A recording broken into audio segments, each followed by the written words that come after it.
Halo, Assalamualaikum. Kali ini saya akan membahas 60 langkah APN dengan dosen pembimbing Ibu Titi Maharani SST MKep.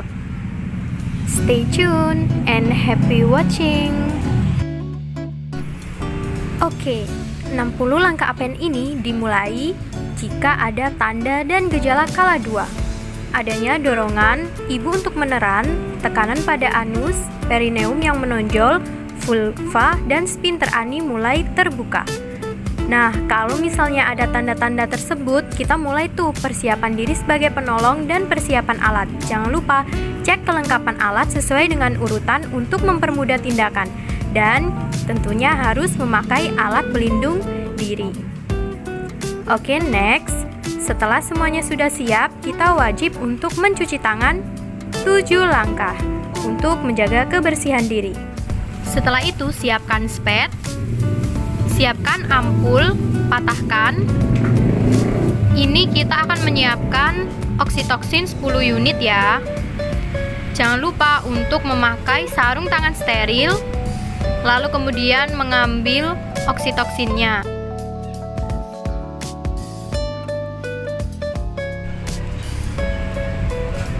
Kemudian mempersiapkan setengah koker dan membuka tutup kom. Mendekatkan bengkok kepada ibu. Lalu kemudian memakai sarung tangan steril pada tangan kiri.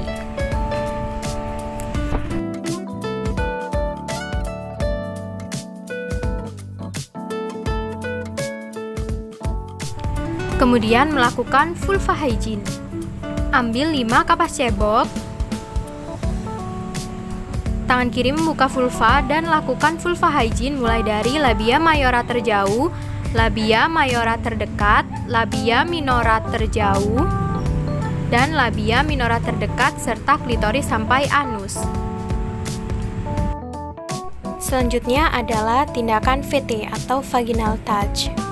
Ini untuk memeriksa pembukaan si ibu berapa, apakah masih 5, 6, 7, 10 yang nantinya akan lahiran. Kemudian kita juga menilai effacement atau penipisannya, kemudian kita nilai persentasenya, apakah kepala, kemudian kita nilai molase, bidang host, denominator, dan terakhir kita juga akan melakukan amniotomi, karena kalau misalnya nih ketubannya ibunya masih utuh, ketika pembukaannya sudah 10, maka kita lakukan tindakan yaitu amniotomi. Masukkan setengah koker di antara jari tengah dan jari telunjuk, menyusuri pelan-pelan ya masukannya. Nanti dicuil sedikit, disobek gitu loh pada ujungnya. Nah, kemudian tangan kiri menadai air ketuban dengan bengkok, sedangkan tangan kanan melebarkan lubang tadi pelan-pelan. Setelah tindakan amniotomi sudah selesai, kita ganti sarung tangan ya.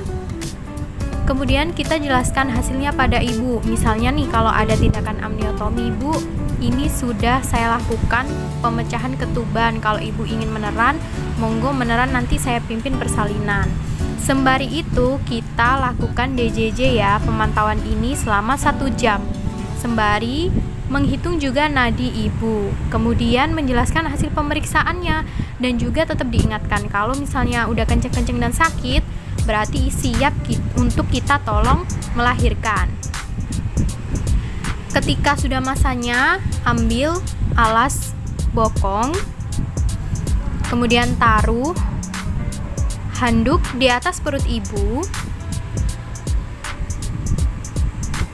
Ini kita lakukan pertolongan persalinan. Kita sebelumnya sudah berbicara kepada ibu dan keluarga, bapak, untuk dilakukan pertolongan persalinan. Langsung ya, kita gerak cepat memakai sarung tangan steril.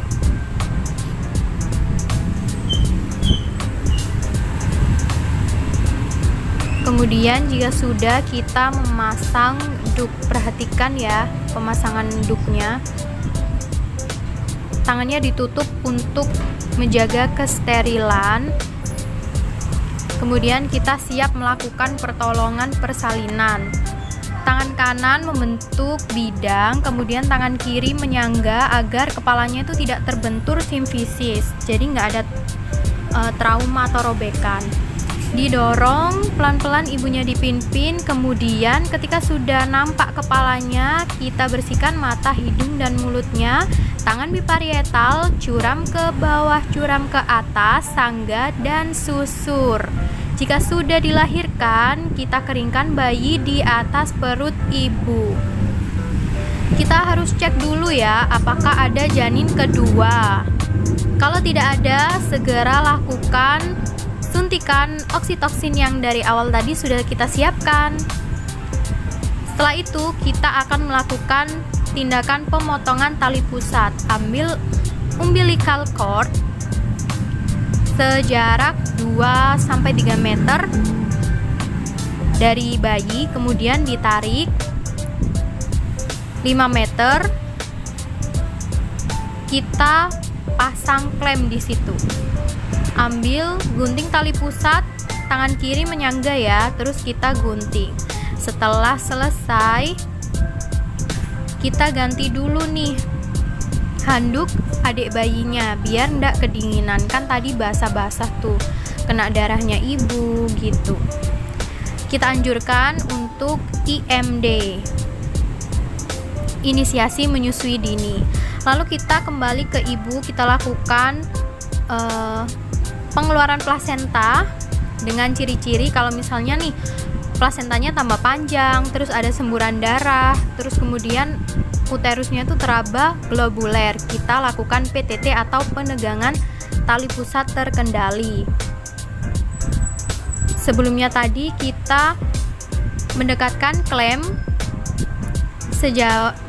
jaraknya 5-6 meter di depan vulva. Kemudian kita melakukan pengeluaran plasenta, curam bawah, curam atas. Kemudian kita putar searah jarum jam. Kalau sudah tindakan tersebut dilakukan dengan tangan kiri melakukan dorsokranial. Kita taruh plasentanya di kom plasenta.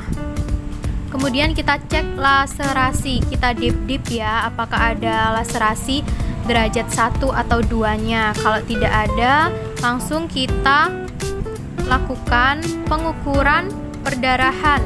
Perdarahan yang normal itu di bawah 500 cc. Setelah itu, kita waslap, kita bersihkan. Waslapnya dari dalam ke arah luar. Kalau sudah selesai, kita bereskan nih yang tadi duk steril dan juga alas bokongnya.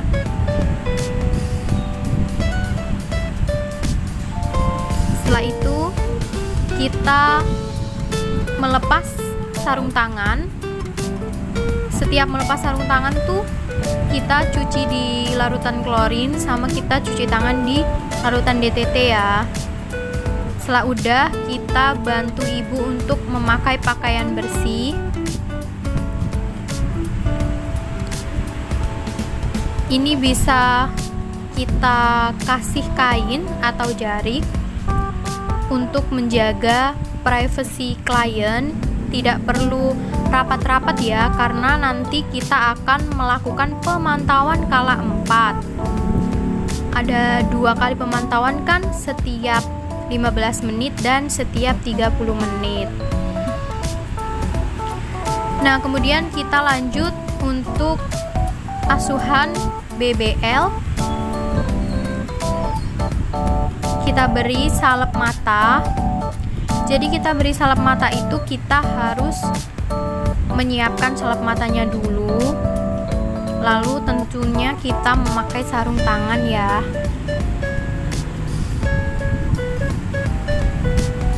Dipakaikan pada mata sebelah kanan dan kiri. Kalau sudah, Kita berikan baju, kemudian kita bedong dengan rapih biar hangat ya.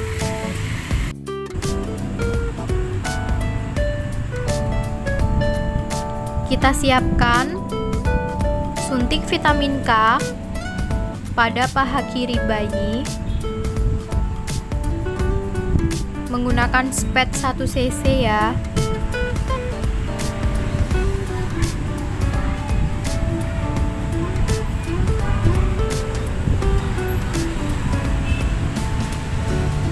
Secara IM disuntikan vitamin K-nya.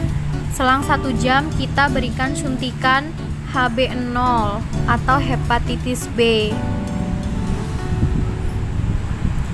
Kita rapikan kembali dan kita berikan kepada ibu.